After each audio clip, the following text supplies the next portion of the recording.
So as you can see, the master suite actually is original from the 80s. So we're definitely doing a refreshment here, taking wallpaper down, window treatments, and so on.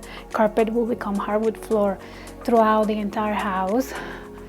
We also will be adding some architectural elements into the fireplace just to make it a little bit more of a focal point. This will be the sitting area, kind of TV area for the master suite, and this will be more for the bed, so they feel that they're closer to the kids. Okay, so as you can see, this is also, you know, the master bath is original from when the house was built. So we're doing a completely redesigned, revamping of the master bath, where we're actually including a massive steam shower where the existing tub is, and then on this area over here we actually will be installing a freestanding tub area, creating water closet space on the back, and then the little corner over here will become a linen closet, storage area for towels and so on. So I mean, this